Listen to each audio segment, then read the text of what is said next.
Fugindo de Deus, um título adequado para o livro de Jonas, chamado Profeta Jonas.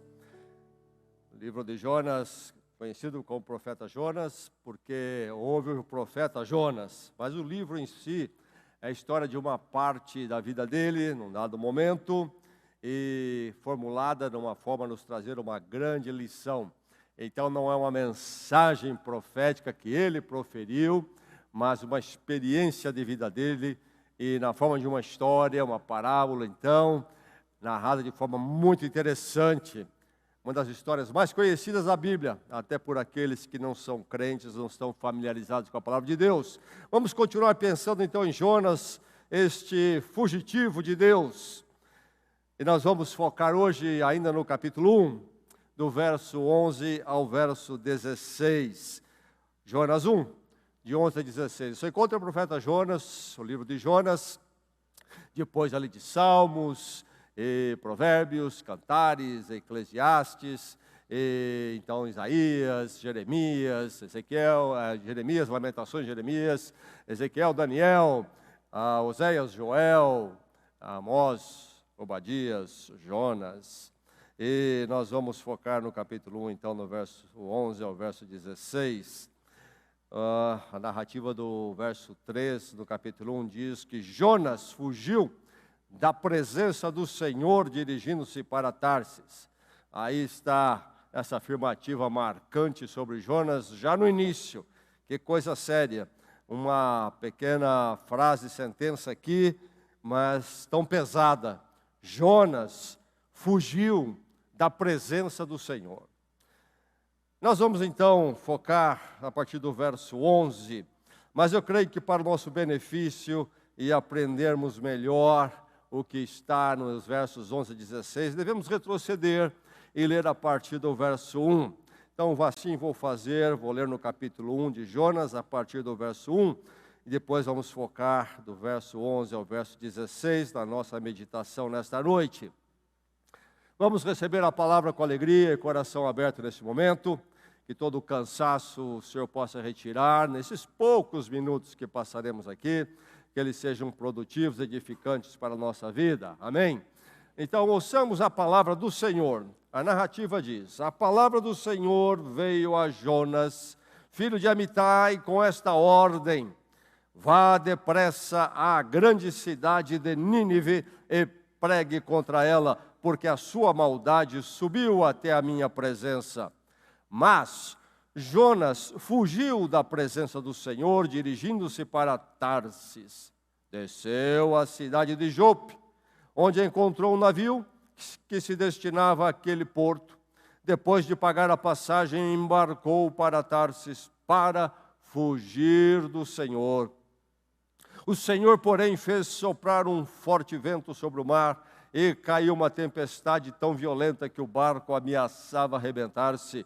Todos os marinheiros ficaram com medo e cada um clamava ao seu próprio Deus. E atiraram as cargas ao mar para tornar o navio mais leve. Enquanto isso, Jonas, que tinha descido ao porão e se deitara, dormia profundamente. O capitão dirigiu-se a ele e disse: como você pode ficar aí dormindo? Levante-se e clame ao seu Deus, talvez ele tenha piedade de nós e não morramos. Então os marinheiros combinaram entre si: vamos lançar sortes para descobrir quem é o responsável por esta desgraça que se abateu sobre nós. Lançaram sortes, e a sorte caiu sobre Jonas. Por isso lhe perguntaram: diga-nos, quem é o responsável por esta calamidade? Qual é a sua profissão? De onde você vem? Qual é a sua terra? A que povo você pertence? Ele respondeu: eu sou hebreu, adorador do Senhor, o Deus dos céus, que fez o mar e a terra. Então os homens ficaram apavorados e perguntaram: o que foi que você fez? Pois sabiam que Jonas estava fugindo do Senhor, porque ele já lhes tinha dito. Visto que o mar estava cada vez mais agitado, eles lhe perguntaram: o que devemos fazer com você para que o mar se acalme? Respondeu ele: peguem-me, joguem-me ao mar, e ele se acalmará, pois eu sei que é por minha causa que esta violenta tempestade caiu sobre nós. Ao invés disso, os homens se esforçaram ao máximo para remar de volta à terra, mas não conseguiram, porque o mar tinha ficado ainda mais violento. Eles clamaram ao Senhor: Senhor, nós suplicamos, não nos deixes morrer por tirarmos a vida deste homem. Não caia sobre nós a culpa de matar um inocente, porque tu, ó Senhor, fizestes o que desejavas. Em seguida pegaram Jonas e o lançaram ao mar enfurecido. E este se aquietou. Ao verem isso, os homens adoraram o Senhor com temor, oferecendo-lhe sacrifício e fazendo-lhe votos. Em seguida, diz o verso 15, pegaram Jonas e o lançaram ao mar enfurecido, e este se aquietou. Ao verem isso, os homens adoraram o Senhor com temor, oferecendo-lhe sacrifício e fazendo-lhe votos. Ouvimos a palavra do Senhor. Dr. Kimball, o médico pediatra, foi acusado de ter assassinado a sua esposa, uma acusação errônea. Ele sabia, ou ele viu em parte o assassino, quando ele retornava para casa, o assassino fugindo da sua casa, ele sabia mais ou menos quem era, sabia que era um homem que não tinha um dos braços, ainda que era um estranho, mas de qualquer forma todas as provas e acusação caíram sobre ele. Dr. Kimball acabou, ainda que com acusação equivocada, acabou condenado, e condenado à pena de morte, segundo a história.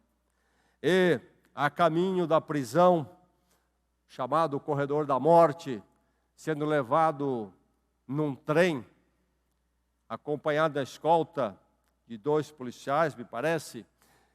O trem tem um acidente ali, um tanto grave, tudo é jogado para o ar e para o lado. E Dr. Kimball, que sabia que ele era inocente, foge porque ele ainda quer provar a sua inocência e encontrar e mostrar quem é o verdadeiro assassino. Essa é a saga, Dr. Kimball, essa saga é da série de televisão chamada O Fugitivo, que fez sucesso na televisão de 1963 até 1967, a maior parte dos anos em branco e preto, depois colorido. E as pessoas aguardavam a noite da semana, quando então ia ter mais um capítulo de O Fugitivo. Depois dessa série, bem mais tarde, em 1993, virou um filme com o mesmo título, O Fugitivo, e também sobre o Dr. Kimball, na forma então agora de um filme. Bem, Dr. Kimball foge, e a saga dele é de ser sempre um fugitivo. Cada capítulo da série de televisão era ele chegando numa dada localidade, cidades pequenas muitas vezes, e ali permanecendo até que ele tinha que fugir novamente. O investigador Gerhard, que fica encarregado do caso dele, é muito dedicado e fica até obcecado pela fuga do Dr. Kimball. E ele se dedica, o Gerhard, o investigador, se dedica a encontrar Dr. Kimball. E está sempre no encalço dele, sempre um pouquinho atrás da trilha do Dr. Kimball em cada programa, em cada série de televisão. Dr. Kimball chega a um lugar, ele adota sempre muitos álibis, para não ser descoberto, chega como um estranho. Era um médico, um homem inteligente, muita capacidade, mas acaba sempre trabalhando por salários baixos. O caso dele teve repercussão na mídia, e ele sabe que é muito fácil ele ser reconhecido, ou alguém lembrar da história dele. Então ele acaba buscando esses trabalhos de salário baixo, onde ele fica um tanto quanto anônimo, ele aceita serviços manuais, e muitas vezes ele é notado que está fazendo serviço manual, mas ele é um homem que tem uma inteligência acima daquela atividade, as pessoas acham estranho, mas ele aceita esses serviços, especialmente porque ele queria empregos onde não seria exigido dele identidade, identificação. Às vezes, na história, alguém descobre quem ele é, e aí procura usar esse conhecimento para manipulá-lo, explorá-lo. E normalmente acaba surgindo na cidade o investigador Gerhard, e ele percebe, e ele foge novamente para outro lugar. E assim é a vida dele, de trabalho em trabalho, manual, se sujeitando a muitas coisas, sempre fugindo, sempre com medo de ser descoberto. Enfim, é um sujeito vivendo um desacerto total. Fugitivo, com um desacerto total, porque a vida do fugitivo é uma vida de muitos desacertos. Não há como ser um fugitivo e não viver esse drama de desacertos, de deslocamento, de estar desalinhado com o que deveria ser ou poderia ser. Sem Cristo, se alguém aqui não entregou sua vida a Deus em Cristo, sem Cristo, se você não é um convertido em Cristo, sem Cristo, o ser humano, cada ser humano, está todo desacertado com Deus, porque é um fugitivo pleno. Foge de Deus, não quer o encontro com Ele em Cristo, o encontro transformador, de perdão total e transformação de vida. Mas o crente que já se converteu, já teve esse encontro, pode fugir de Deus em algum aspecto da sua vida, algo que Deus pede, você sabe, você foge. E aí você se desacerta também nesse aspecto, ou em relação, ou por causa desse aspecto, em alguma área da sua vida, em alguma faceta, você não está atendendo aquilo que Deus pede de você, ou aquilo que Ele lhe orienta. E aí você entra em desacerto. Assim foi com Jonas. Jonas era um crente, Jonas era um profeta de Deus. E ele, então, por não querer se alinhar com Deus, ainda que ele conhecia Deus plenamente, quando ele é interrogado no navio, ele diz: eu sou hebreu, isto eu pertenço ao povo de Deus, o povo judeu. O termo hebreu era uma identificação do judeu para com o estrangeiro, para se identificar. Então, como povo de Deus, judeus, eu sou hebreu, eu pertenço à igreja, eu pertenço ao povo de Deus. E eu sou um adorador, diz ele, do Senhor dos céus, o que criou o mar e a terra. Jonas tem toda a sua teologia correta, conhecimento de Deus, doutrina, etc. Mas quando ele recebe a missão de Deus para ir pregar a Nínive, aos ninivitas, ali o que seria então a capital do Império Assírio, o grande Império Assírio, ele não quer ir. Os assírios eram então esses que dominavam a região do mundo todo ali, e o povo de Israel ficava à sombra, um povo pequeno, dessa opressão deste grande império, assim como todos os povos da região. E os ninivitas, ou os assírios, eram cruéis. Eles tinham poder, eles conquistavam com crueldade. E Deus disse para Jonas: vai pregar aos ninivitas e dizer para eles que eles serão julgados, a maldade deles chegou até Deus. Essa é a mensagem. Mas Jonas, depois ele vai dizer no capítulo 4, tem no coração o seguinte: eu conheço Deus. Ele é um Deus de justiça, mas Ele é um Deus de graça também. Se esses ninivitas ouvirem minha mensagem, se arrependerem, Deus perdoa. E a última coisa que eu quero é ver esses homens perdoados, essas mulheres perdoadas por Deus. Deus sendo gracioso para com eles. Eu odeio esse pessoal. Esse pessoal é terrível conosco.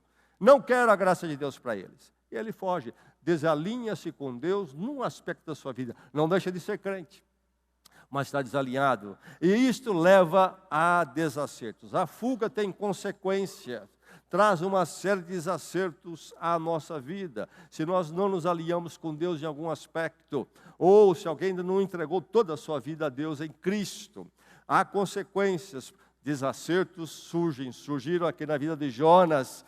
e nós recebemos do Espírito Santo este livro, porque nós precisamos também pensar nessa experiência de Jonas em relação às nossas vidas, e certamente a palavra é para você aqui nesta noite.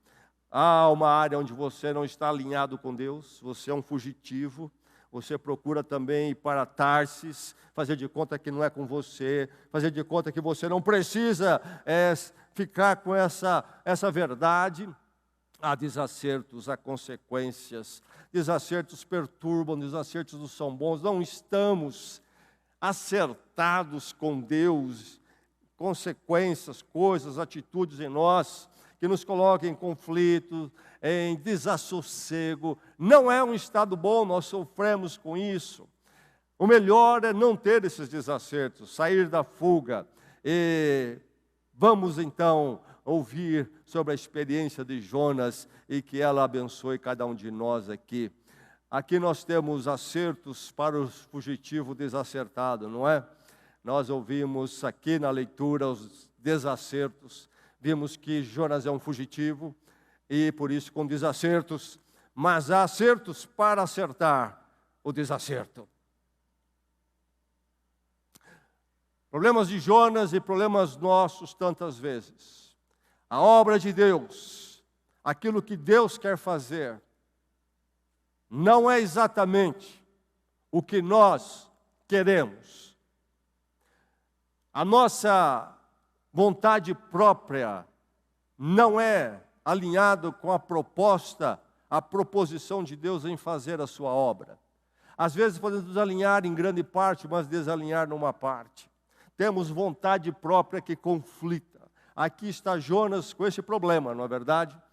Ele não consegue colocar a sua vontade própria em alinhamento com a grande obra de Deus, o que Deus quer fazer com os ninivitas, povo terrível, sim, mas que pode ser resgatado pelo poder de Deus. Jonas sabia disso, mas ele não queria isto. Cuidado com o desacerto de colocar sua vontade própria acima da obra de Deus. Cuidado, preste bem atenção. Veja o que acontece nesse navio, naquele tumulto todo, a tempestade que Deus traz sobre aquele navio, talvez uns 30, 40 marinheiros estavam, as embarcações não eram muito grandes naqueles dias. Aquele agito todo, Jonas é acordado pelo capitão, que deve ter dado uma sacudida nele lá embaixo e chega meio aos brados interrogando Jonas, que dormia profundamente, o sono da fuga, não é? Nesse tumulto todo, depois que Jonas chega lá ao convés e perguntam a ele sobre o seu Deus, e ele testemunha, eu sou adorador do Senhor, e a palavra Senhor aí é a palavra Yahvé, o nome de Deus no Velho Testamento.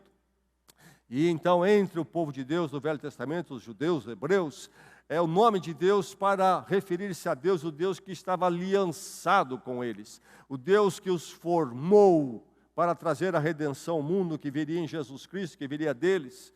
Então Deus que é pactuado com eles, Deus os formou, é o povo de Deus. Deus tem um pacto com eles, é o Deus de Yahvé, é o Deus do pacto. Então ele diz, eu sou um adorador de Yahvé.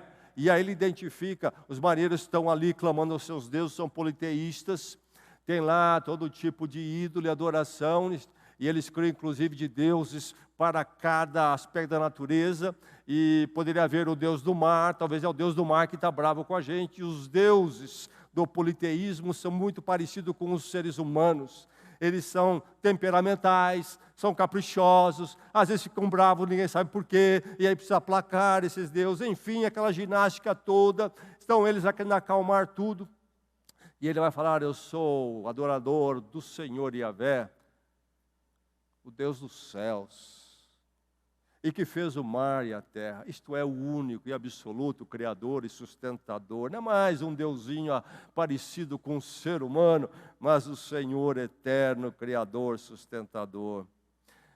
E aí nós temos a caminhada da narrativa dizendo que chega um momento que os marinheiros, inclusive ouvindo isto de Jonas, e ouvindo dele que ele era alguém em conflito com Deus, e ele era a causa do problema, que deveria ser jogado ao mar, e os marinheiros hesitam, tentam remar primeiro, não querem jogar Jonas ao mar, mas finalmente tudo fica muito claro que não há outro caminho, que é por aí, o que sobrou só essa solução, jogam ele ao mar, e diz que os marinheiros passaram a adorar o Senhor, e aí não mais os deuses deles, os diversos deuses, mas adorar o Senhor, isto é, a Yahvé, o Deus de graça e de aliança que chama o ser humano para andar com Ele, pactuado com Ele.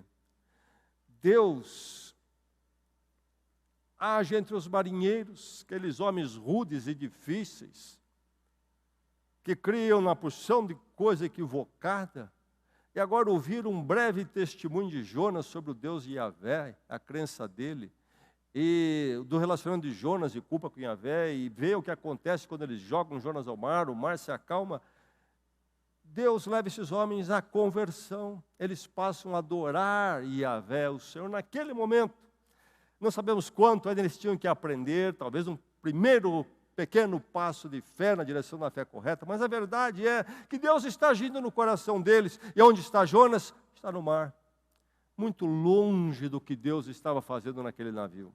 Jonas não participa da obra de Deus, naquela maravilha, de repente 30, 40 homens rudes, pagãos, passam a adorar o Senhor, o profeta não está participando, nem tendo alegria de ver aquilo. Está no fundo do mar. Veja só que tristeza, mesmo Jonas reconhecendo ser ele a causa de todo o problema, e já é a segunda vez aqui na narrativa, 2 vezes, a segunda que ele é questionado, ele reconhece que ele é a causa. Jonas não mostra nenhum arrependimento. Jonas continua na sua vontade própria, ele vai até o fim, no propósito de que ele não vai para Nínive. Deus falou, vai, eu não vou, nem que eu vou para o fundo do mar. A vontade própria de Jonas estava acima da obra de Deus, do que Deus podia fazer, e estava inclusive fazendo aqui. Mas a obra de Deus, meu irmão, não é frustrada por causa dos caprichos humanos. Deus faz a obra naquele navio, apesar de Jonas ter caído fora.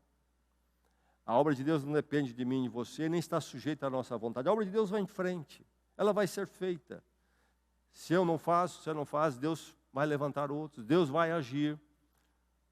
A obra de Deus está acima, a obra de Deus está acima da minha vontade própria. E o grande equívoco de Jonas é achar que a vontade própria dele deveria estar acima da obra de Deus. Que desacerto com Deus, não é verdade? Que desatino, que desencontro. O fugitivo precisa sempre entender que ele é perdedor toda vez que ele coloca a sua vontade própria acima da obra de Deus, daquilo que Deus quer fazer e vai fazer. Ele perde. Jonas é um perdedor. Poderia estar no navio com aquela conversão, ele como profeta dirigindo o culto lá, louvando a Deus pela calmaria e pela conversão de todos aqueles homens. Não está lá para dirigir o culto e pregar a palavra. É um perdedor, profeta perdedor.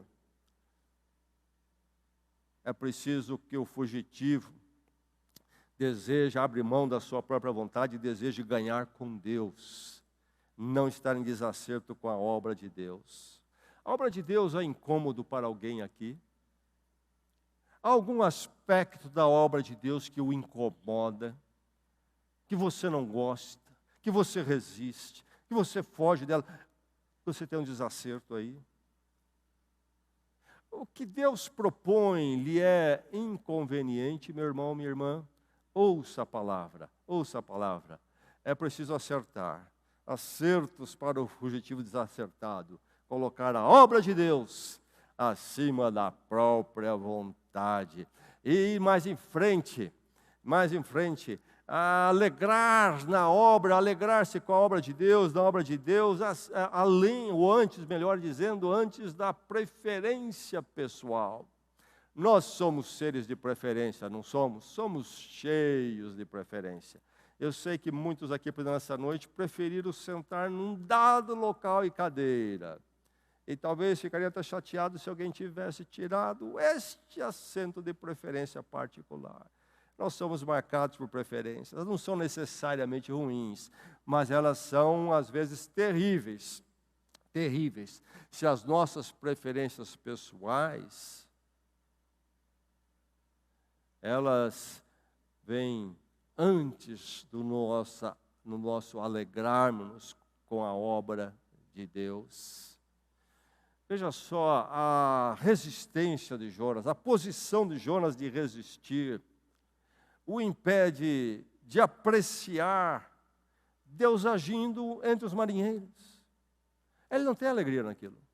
Perguntam a ele, quem você cultua? Que oportunidade para um profeta, não é? Opa, abriram a porta aqui para mim. Agora eu vou anunciar Deus para eles. Você não vê essa alegria aqui em Jonas. Veja que desacerto. A alegria na obra de Deus precisa estar antes da preferência. É um desacerto terrível quando a nossa preferência pessoal vem antes de nos alegrarmos com a obra de Deus. Nós não temos esta liberdade da alegria na obra de Deus, porque nossa preferência pessoal se torna grande e toma conta da nossa visão e coração. Tremenda obra ali, não é? Os marinheiros se movem do pluralismo, sincretismo, politeísmo, para a fé exclusiva em Yahvé, o Deus único. Que transformação tremenda naqueles homens. Passaram a adorar e temer Yahvé, diz aqui, é o Deus Criador, o Deus sustentador, o Deus que conhecemos em Cristo agora, que pactua conosco em Cristo, pela morte da cruz. Esses marinheiros se convertem, eles movem-se desta religiosidade das trevas para a luz do Deus único, verdadeiro, eterno, Criador e sustentador, nossa esperança. E Jonas não tem alegria nisso, não parte alegria. Por quê? Porque para ele vinha antes a preferência pessoal dele. Eu não quero essa alegria da obra de Deus. Eu quero a minha preferência, isto é, que os ninivitas não recebam nenhum profeta, nenhuma mensagem. É perigoso nós sermos dominados pelas preferências pessoais. Meu irmão, minha irmã, há vibração no seu coração pelo avanço da obra de Deus. Você participa com alegria, anseia com alegria o avanço da obra de Deus. Conversão, crescimento da igreja, edificação da igreja. A igreja está mais firme, a igreja está mais comprometida, mais sólida na palavra. Você tem esse anseio, você vibra quando vê algo acontecendo assim? Ou você facilmente troca o projeto da obra por planos particulares, preferências pessoais? Como é que é na família? Como é que é na igreja? Como é que é na sociedade? Aquilo que Deus pede de você, o que Ele quer fazer, você aguarda com ansiedade e se alegra quando vê acontecer ou não. Cuidado com o desacerto de colocar a preferência pessoal antes da alegria na obra de Deus. Acertar com Deus é ter alegria na obra de Deus antes das minhas preferências pessoais, ainda que tenha que abrir mão de alguma preferência pessoal, mas ficar com a alegria de ver a obra de Deus avançando. E mais, arrependimento precisa acontecer, além de se reconhecer fugas. E aí vem um passo fundamental que precisamos aprender, que Jonas não aprendeu, ou se ele já tinha aprendido, sabia, ele não praticava. Jonas reconhece publicamente que ele é um fugitivo, não é verdade? Ele confessa publicamente, eu sou um fugitivo. Mas ele continua resistente à vontade de Deus. E por isso continua no desacerto. No desacerto de apenas reconhecer fugas, mas nunca ser levado ou chegar ao arrependimento. Reconhecimento apenas leva a nada. A fuga permanece. E os desacertos continuam.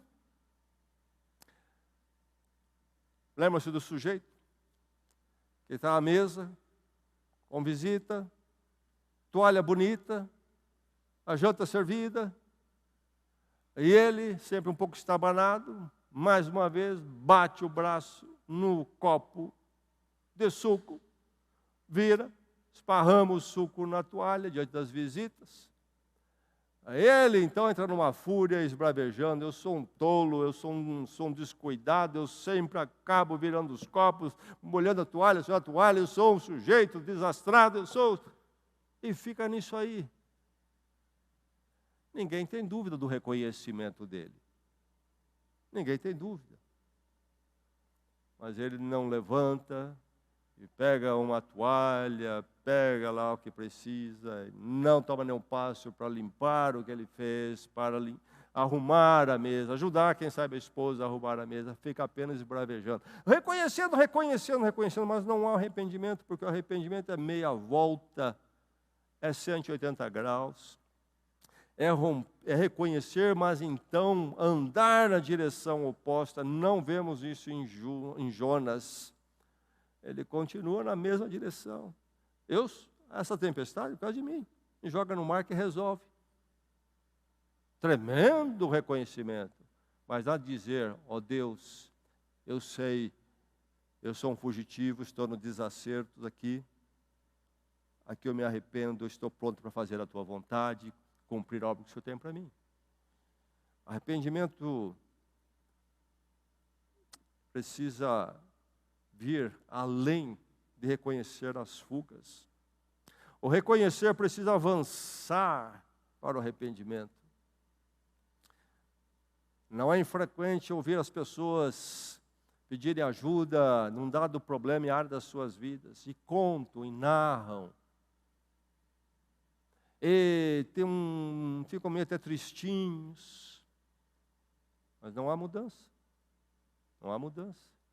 Parece que é mais queremos descarregar, falar da questão e não resolver o problema que envolve o arrependimento. Havia um rompimento com o modo de ser, pensar, e abraçar um outro modo de agir, pensar. Vão a um ponto, mas um ponto insuficiente, não avançam para o ponto necessário. Reconhecer precisa ir mais longe, avançar o arrependimento. Você chega ao arrependimento na sua vida quando você percebe que você não está alinhado com Deus em algum aspecto, você conflita com Deus, ou você fica nesse desacerto de ficar apenas no arrependimento e até falando com quem não deve. Quem sabe? Jonas fala aos pagãos: eu sou o culpado aqui, eu que adoro o Senhor, viu? Eu que sou hebreu, eu sou da igreja Celebração lá, eu sou o culpado, sou um pecador. E para por aí. Não há arrependimento e mudança. Você chega ao arrependimento ou você fica só no reconhecimento? Que desacerto ficar só no reconhecimento da falha, da culpa, do desalinhar com Deus.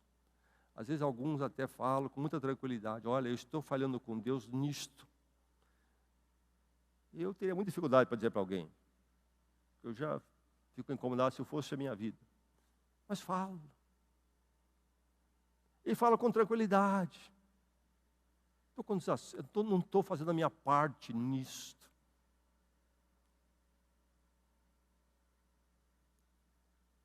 Eu sempre digo, eu tenho vontade de dizer: é mesmo? É.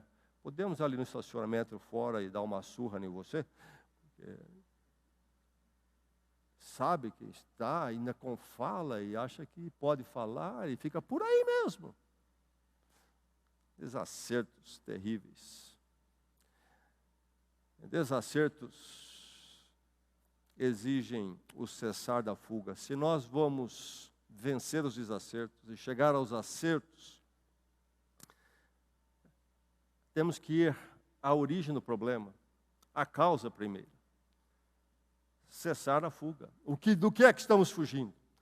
O que é que não estamos sendo? O que é que não estamos fazendo por sermos contrários àquilo que Deus pede de nós e nós sabemos? Eis a questão. E sabe, nem mesmo sacrifícios corrigem a questão. Sacrifícios não substituem arrependimento. Jonas foi ao sacrifício máximo: joga no mar. A expectativa é morte. Isso não muda nada, Jonas. Nem que você caia no mar para morrer. Não muda nada. O que muda é cessar a fuga, Jonas. É você deixar de fugir de Deus, daquilo que Deus pede e fala a você. É preciso mais do que reconhecer. É preciso, Jonas, fazer o quê? Cessar essa atitude de fugir. Vencer, então, os desacertos que nós temos, exige rompimento com a fuga. Depois de pedir perdão, o que Jonas teria que fazer? Acertar como? Se é que o perdão é perdão, o pedido de perdão é pleno, é real, se o solicitar, o clamar por perdão é real, ele precisa ir o acerto do que retomar a missão de Nínive, ou ir para Nínive. O acerto seu é pedir perdão e então fazer aquilo que Deus pede que você faça nesta área, nesse aspecto da sua vida. Esse é o acerto. É aí que, então, ao cessar essa fuga, a esse conflito numa área da sua vida com Deus, que as consequências, os desacertos e perturbações vão parar. As perturbações que vão pipocar aqui e ali são apenas consequências, não são a causa. A causa é que em algum ponto eu fujo de Deus. E eu preciso então clamar pelo perdão, e então romper com isso, retomar a missão que Deus tem para mim, retomar aquilo que Ele quer de mim. E aí então os desacertos vão embora. E agora devemos lembrar que Cristo crucificado, a cruz de Cristo, é o grande acerto com Deus. É o grande alinhar com Deus.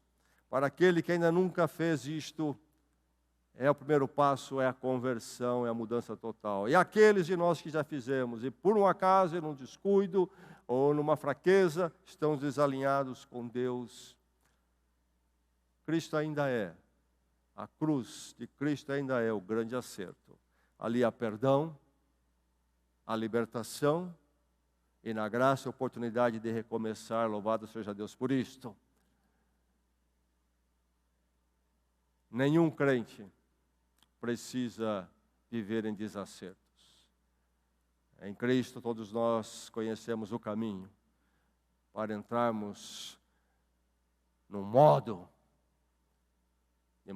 de um bem-estar maior, de uma condição, começar do âmbito íntimo, uma condição mais agradável, mais prazerosa, de estar no acerto com o Senhor, de estar em paz com Deus.